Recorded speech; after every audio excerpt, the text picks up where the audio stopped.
আসসালামু আলাইকুম। ক্লাস 7-এর ইতিহাসের ক্লাসে আজ তোমাদের ষষ্ঠ অধ্যায় নগর বণিক ও বাণিজ্য নিয়ে আলোচনা করব। তোমাদের ঈদের ছুটির আগে মুঘল যুগ পর্যন্ত আমরা আলোচনা করেছি। মুঘল যুগের প্রশ্নোত্তর নিয়ে আলোচনা করেছি, অনুসরণের যে প্রশ্নোত্তর সেগুলো নিয়ে আলোচনা করেছি। আজ ষষ্ঠ অধ্যায় নগর বণিক এবং বাণিজ্য নিয়ে আলোচনা করব। দেখো, শহর নগর এই শব্দগুলো আমরা কম বেশি সকলেই এই শব্দগুলোর সঙ্গে আমরা পরিচিত। নগর শব্দটা সংস্কৃত শব্দ থেকে এসেছে। এটা অনেক সময় তোমাদের এমসিকিউতে আছে যে নগর শব্দটা কোন শব্দ থেকে এসেছে। এই নগর শব্দটা এটা হচ্ছে একটা সংস্কৃত শব্দ। এই নগর শব্দটা সংস্কৃত শব্দ। আবার শহর, টাউন যেটাকে আমরা বলি, সেই শহর শব্দটা হচ্ছে একটা ফার্সি শব্দ।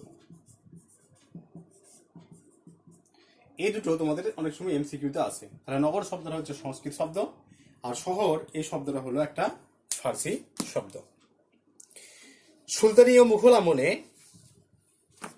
ভারতে গ্রাম ছিল, গ্রামের সাথে সাথেও শহরও কিন্তু ছিল।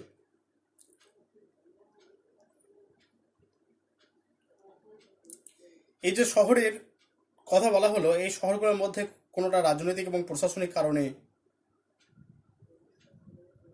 গড়ে উঠেছিল, আবার কিছু কিছু শহর ছিল বা নগর ছিল যেগুলো বিভিন্ন ধর্মীয় কারণে গড়ে উঠেছিল।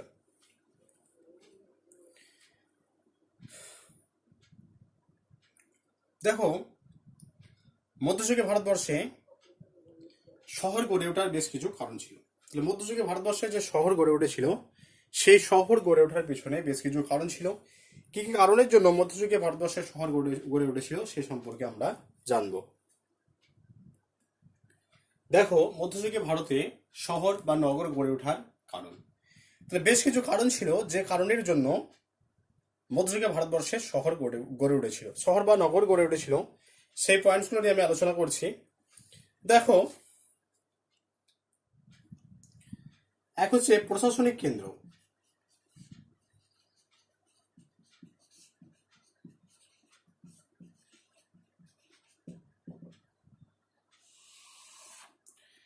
সুলতানি এবং মুঘল যুগে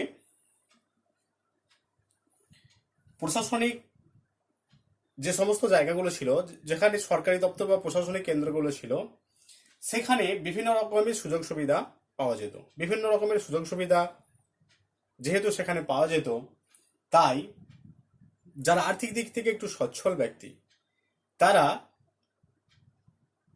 গ্রাম বাংলার তাদের জমি জমা বিক্রি করে দিয়ে সেই প্রশাসনিক কেন্দ্র সংলগ্ন অঞ্চলে চলে আসে এবং সেখানে বসবাস গড়ে তোলে। এইভাবে একাধিক জনবসতি গড়ে ওঠার ফলে প্রশাসনিক কেন্দ্রগুলো জাঁকজমক হয়ে ওঠে এবং এই প্রশাসনিক কেন্দ্রগুলোকে ঘিরে মধ্যযুগে ভারতবর্ষে শহর বা নগর গড়ে ওঠে। 2 নম্বর হচ্ছে ব্যবসা বাণিজ্যের কেন্দ্র।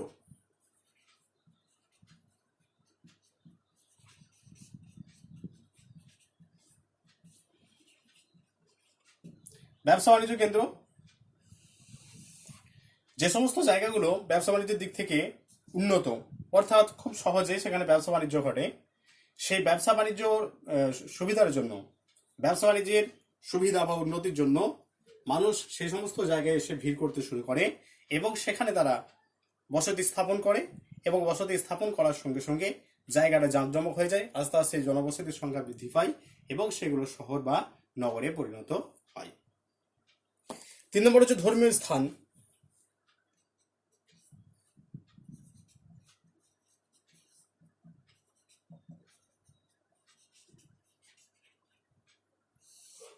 মধ্যযুগে ভারতবর্ষে যে নগর বা শহর গড়ে উঠেছিল, সেক্ষেত্রে ধর্মীয় স্থান একটি গুরুত্বপূর্ণ ভূমিকা পালন করেছিল। তাহলে ধর্মীয় স্থান এমন একটা জায়গা যেখানে বিভিন্ন জায়গার মানুষ একত্রিত হয় এবং সেখানে বাজার বা কেনাবেচার একটা বিশাল সুযোগ পাওয়া যায়। তাই যেহেতু বিভিন্ন জায়গার মানুষ সেখানে একত্রিত হয় এবং এই ধর্মীয় স্থানগুলোই কিন্তু ধর্মীয় স্থানগুলো যেহেতু প্রসিদ্ধ জায়গা, আস্তে আস্তে এগুলো বৃদ্ধি পেতে শুরু করে, এগুলো জাঁকজমক হয়ে যায়। তাই মানুষরা কি করে, সেই ধর্মীয় স্থান যেহেতু একটা অর্থ উপার্জনের একটা জায়গা, তাই মানুষরা সেখানে গিয়ে বসতি স্থাপন করে এবং বসতি স্থাপন করার সঙ্গে সঙ্গে সেখানে জনবসতির সংখ্যা বৃদ্ধি পেতে থাকে। এভাবে সেই জায়গাগুলো বৃদ্ধি পেতে পেতে একটা শহর বা নগরের গড়ে ওঠে। এই সমস্ত কারণের জন্য। আচ্ছা, আর একটা হচ্ছে যোগাযোগ ব্যবস্থা।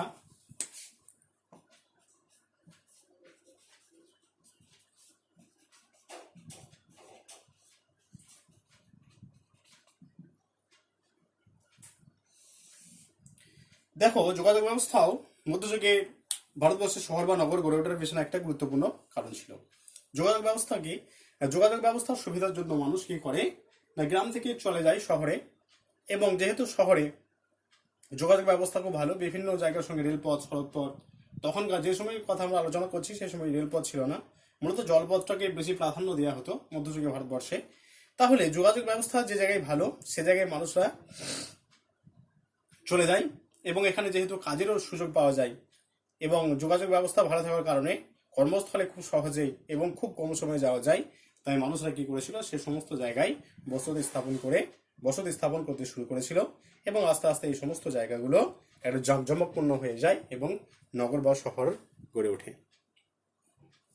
তাহলে মধ্যযুগে ভারতবর্ষে যে সমস্ত জায়গায় শহর গড়ে উঠেছিল বা যে সমস্ত শহর উল্লেখযোগ্য ছিল, সে নামগুলো আমি লিখছি। দেখো, যে জায়গাগুলো গুরুত্বপূর্ণ ছিল সেই সময়কালে, তার মধ্যে বাংলার পান্ডুয়া,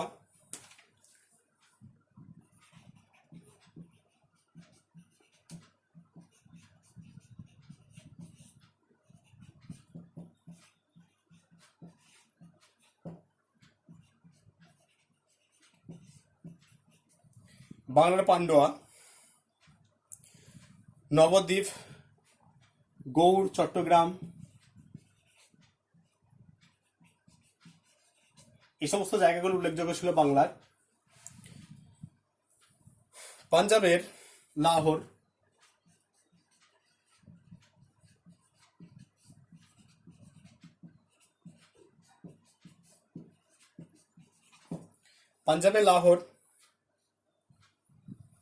উত্তর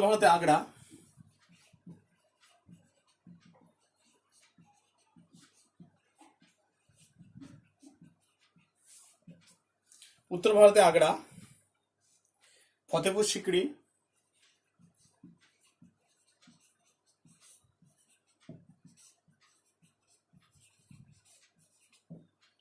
দক্ষিণ ভারতে বুরহানপুর,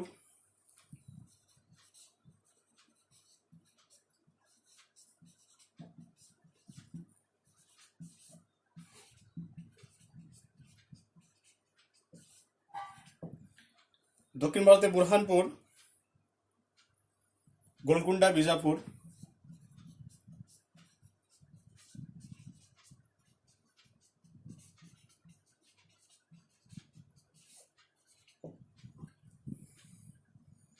পশ্চিম ভারতে আহমেদাবাদ, সুরাট।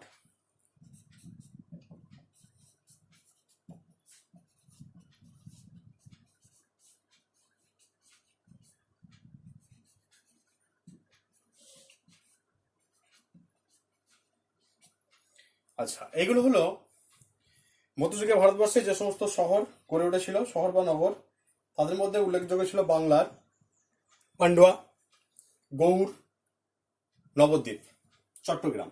বাংলার পান্ডুয়া, গৌড়, নবদ্বীপ, চট্টগ্রাম, এই নামগুলো তোমাদের পরে যে মধ্যযুগে ভারতবর্ষের শহর বা নগর গড়ে উঠেছিল এরকম কয়েকটি জায়গার নাম লিখো। মধ্যযুগে ভারতবর্ষে শহর বা নগর গড়ে উঠেছিল এরকম কয়েকটি জায়গার নাম, তখন এইগুলোর মধ্যে তোমাকে লিখতে হবে বাংলার পান্ডুয়া, গৌড়, নবদ্বীপ, চট্টগ্রাম, পাঞ্জাবের লাহোর, উত্তর ভারতে আগ্রা, ফতেপুর সিকরি, দক্ষিণ ভারতে বুরহানপুর, গোলকুন্ডা, বিজাপুর, আর পশ্চিম ভারতে আহমেদাবাদ এবং সুরাট। তাহলে এইগুলো মধ্যযুগে ভারতবর্ষে এই সমস্ত জায়গায় উল্লেখযোগ্যভাবে শহর গড়ে উঠেছিল।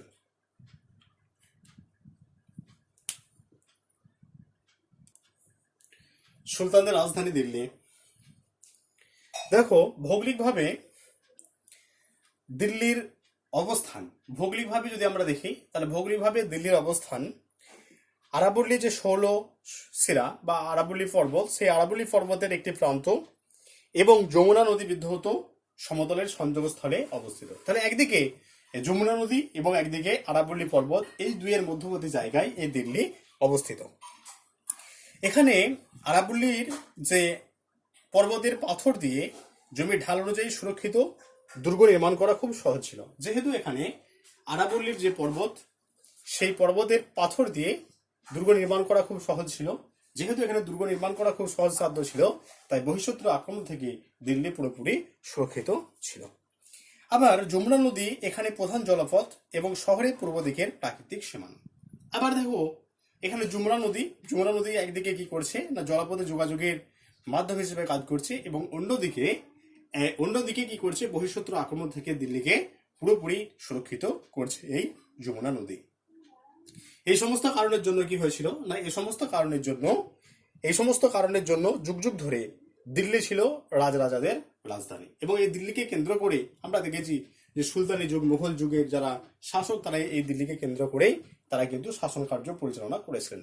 তাহলে এই ক্ষেত্রে দিল্লির যে প্রাকৃতিক অবস্থান, সেই প্রাকৃতিক অবস্থান কিন্তু অনেকখানি দায়ী ছিল। এই প্রাকৃতিক অবস্থানের মধ্যে একদিকে জলপথ বা যমুনা নদী, অন্যদিকে আরাবল্লী পর্বত, এই দুটি খুব গুরুত্বপূর্ণ ভূমিকা পালন করেছিল। এবং এই দুটো আরাবল্লী পর্বত এবং যমুনা নদী এরা বহিঃশত্রু আক্রমণ থেকে দিল্লিকে সুরক্ষিত করেছিল।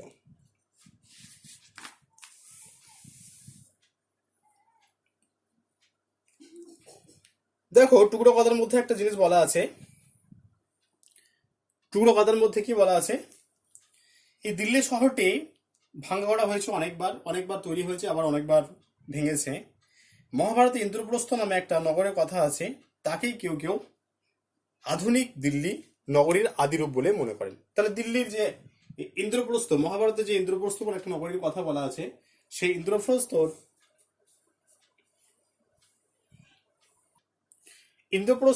যে শহরটি আছে, ইন্দ্রপ্রস্থ বলে যে শহরটি ছিল বা নগরীর কথা যে মহাভারতে আমরা পাই, সেই ইন্দ্রপ্রস্থকে কি বলছে, ইন্দ্রপ্রস্থকেই বলছে নাকি আধুনিক দিল্লি। আধুনিক যে দিল্লি সেটাকে আবার কেউ কেউ ইন্দ্রপ্রস্থ নামে যে মহাভারতের যে নগরের উল্লেখ আছে, সেই নগরটাই বলছে পরবর্তীকালে আধুনিক দিল্লি। মৌর্য শাসকদের জনৈক বংশধরদের আমলে খ্রিস্টপূর্ব 1ম শতকে দিল্লির নাম পাওয়া যায়। এর অনেক কাল পরে খ্রিস্টীয় 11 শতকে রাজপুত শাসকদের একটি গোষ্ঠী দিল্লিতে বাস করত। তাদের হটিয়ে চৌহান রাজপুতরা খ্রিস্টীয় 12 শতকে দিল্লি দখল করে নেয়। খ্রিস্ট 13 শতকে মোহাম্মদ ঘুরি সেনাপতি কুতুবউদ্দিন আইবক দিল্লিতে সুলতানি শাসন প্রতিষ্ঠা করেছিলেন এবং আমরা এটা সকলেই জানি যে 1206 খ্রিস্টাব্দে কুতুবউদ্দিন আইবক দিল্লিতে সুলতানি শাসন প্রতিষ্ঠা করেছিলেন। আজ পর্যন্ত মধ্যযুগের দিল্লির 7টি নাগরিক বসতির চিহ্ন পাওয়া গেছে। তাহলে এই হলো এই দিল্লির অনেক কথা বা অনেক কালের দিল্লি যে টুকরো কথা আছে সেটা। তাহলে এই মধ্যযুগে দিল্লি শহরের উৎপত্তি এবং বিকাশের দুটো পর্যায় ছিল। তাহলে মধ্যযুগের যে দিল্লি, সে দিল্লির উৎপত্তি এবং বিকাশের দুটি পর্যায় ছিল। কি কি ছিল দুটো পর্যায়? একটা হলো খ্রিস্ট 13-14 শতকের দিল্লি। 13-14 শতকের দিল্লি মানে যখন 13-14 শতকের দিল্লি, 13-14 শতকের দিল্লি, আর একটা হচ্ছে 17 শতকের দিল্লি।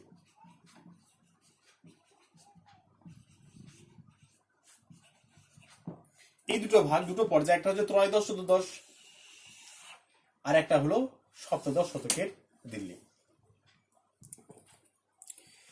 মুঘল সম্রাট এই 17 শতকে মুঘল সম্রাট শাহজাহানের তৈরি শাহজাহানাবাদ। 17 শতকের যে দিল্লি সেটার কথা বলা হচ্ছে শাহজাহানাবাদ, যেটা মুঘল সম্রাট শাহজাহান যেটা তৈরি করেছিলেন, সেই শাহজাহানাবাদ হলো দ্বিতীয় পর্যায়ে দিল্লি।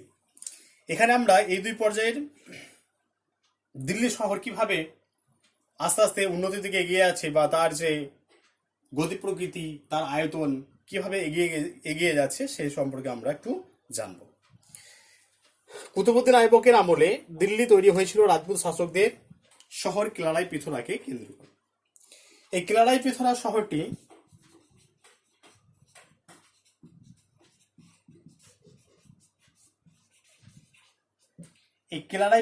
পিথোরা শহরটা তৈরি করেছিলেন পৃথ্বীরাজ চৌহান।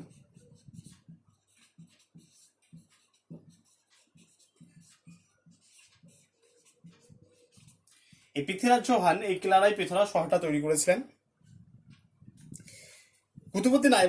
কুতুবুদ্দিন আইবকের যে দিল্লি, সেই দিল্লি এই কিলারাই পিথোরা শহরকে কেন্দ্র করে তৈরি হয়েছিল।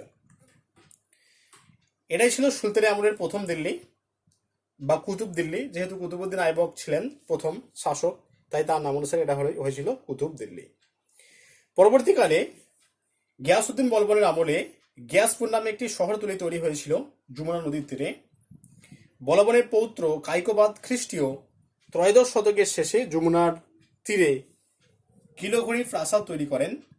জালালউদ্দিন খলজির আমলে একে ঘিরে নতুন শহর তৈরি হয়েছিল। এই শহরে আমির ও সর্দার শ্রেণীর লোকেরা এসে ভিড় করে। তাদের সঙ্গে ছিল গায়ক এবং বাজনাদারও তাদের সঙ্গে ছিল। সুলতান আলাউদ্দিন খলজির সময় মঙ্গল আক্রমণের হাত থেকে নাগরিকদের সুরক্ষা দেওয়ার জন্য সিরিতে শক্তপোক্ত কেল্লা শহর বানানো হয়েছিল। তাহলে আলাউদ্দিন খলজি তিনি সিরিতে একটা শক্তপোক্ত শহর তৈরি করেছিলেন। তার প্রধান হচ্ছে যে মঙ্গল আক্রমণ প্রতিহত করার জন্য, সহজে যাতে মঙ্গলরা আক্রমণ করতে না পারে, তার জন্য আলাউদ্দিন খলজি এই সিরি নামক জায়গায় একটা শক্তপোক্ত শহর তৈরি করেছিলেন। গিয়াসউদ্দিন তুঘলক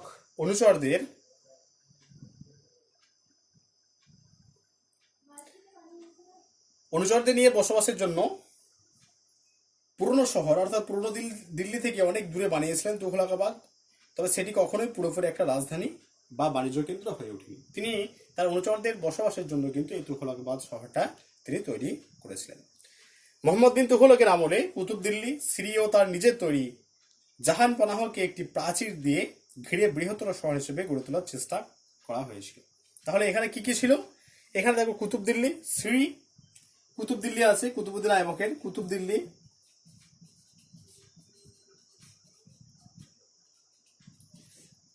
আলাউদ্দিন খলজির আছে সিরি, আর তার নিজের শহর জাহানপনা।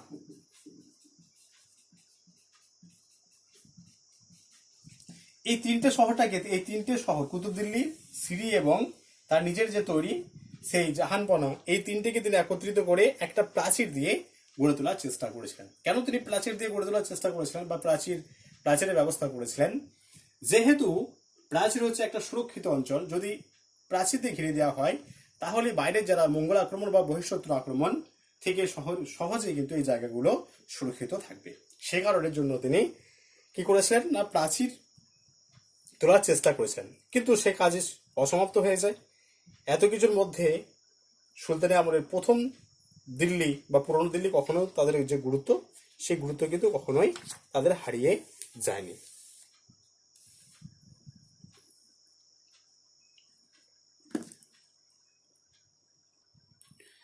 দেখো, দিল্লিতে সুলতানি শাসন যখন একটু একটু করে তৈরি হচ্ছে বা একটু একটু করে বেড়ে উঠছে, সেই সময় মধ্য এশিয়ার এক দুর্ধর্ষ জাতি ছিল মঙ্গল জাতি। মঙ্গল আক্রমণ বা মঙ্গলরা ছিল একটা দুর্ধর্ষ জাতি, এটা আমরা আগেই জেনেছি। তাহলে সেই মঙ্গলরা কি করেছিল? ইরাকের বাগদাদ শহর তারা আক্রমণ করেছিল।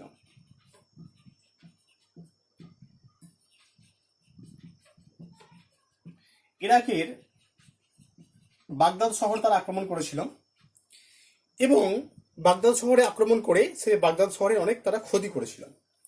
বাগদাদ শহর ছিল মুসলিম সভ্যতার একটা বড় কেন্দ্র। এখানে বড় বড় স্কলার, বড় বড় যারা মুসলিমদের মধ্যে যারা বড় বড় পণ্ডিত, ধর্মীয় পণ্ডিত যারা বুজুর্গ ব্যক্তি বা বড় বড় যারা পণ্ডিত ব্যক্তি, তারা কিন্তু ইরাকের বাগদাদ শহরে বসবাস করতেন।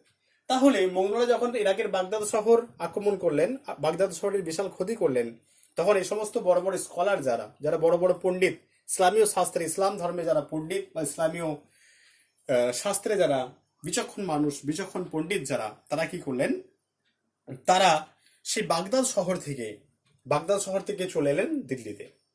এবং দিল্লিতে যখন তারা চলে এলেন, তখন দিল্লির গুরুত্ব কিন্তু আস্তে আস্তে বাড়তে শুরু করলো। মধ্য পশ্চিম এশিয়া থেকে অনেক লোক এসে দিল্লির উপকণ্ঠে বসবাস করতে শুরু করলেন। এইভাবে দিল্লি হয়ে উঠল সুফি সাধকদের একটা অন্যতম পীঠস্থান। অর্থাৎ যারা ইসলামীয় স্কলার, যারা ইসলামীয় পণ্ডিত যারা, তারা আস্তে আস্তে দিল্লির উপকণ্ঠে এসে বসবাস করতে শুরু করলেন। এবং আস্তে আস্তে কি হয়েছিল না, যেহেতু তারা এখানে এসে বসবাস করতে শুরু করলেন, তাই দিল্লি শহরের মর্যাদা অনেকখানি বৃদ্ধি পেতে শুরু করলো। দিল্লি হয়ে উঠলো কি সুফি সাধকদের একটা অন্যতম কেন্দ্র। এই জন্যই দিল্লির নাম হলো হজরত-ই দিল্লি। ঠিক আছে, এই কারণে দিল্লির নাম হলো হজরত-ই দিল্লি।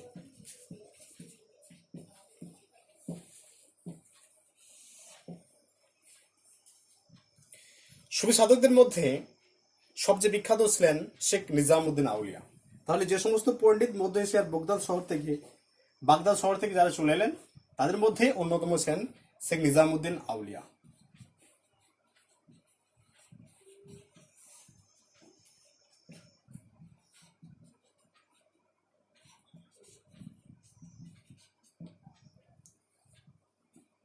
ঠিক আছে, তোমাদের পেজ নাম্বার 94 টুকরো কথার আগে পর্যন্ত আলোচনা করা হলো। পেজ নাম্বার 94 টুকরো কথার আগে পর্যন্ত আলোচনা করা হলো। দেখো, তোমাদের মুঘল যুগের যে অনুশীলনী, পেজ নাম্বার 89, সেই পেজ নাম্বার 89-এর যে অনুশীলনীগুলো আছে, সেই অনুশীলনীর একটু দুটো প্রশ্ন একটু কারেকশন করে নাও। একটু ভুল বলা হয়ে গেছে, একটু অসতর্কতার জন্য। শূন্যস্থান পূরণ, একের দাগের ক। দেখো, একের দাগের ক, ঘরঘরার যুদ্ধে বাবরের অন্যতম প্রতিদ্বন্দ্বী ছিলেন, ভুলবশত বলা হয়েছিল রানা সঙ্গ। এটা রানা সঙ্গ নয়, এটা হবে নসরত খান।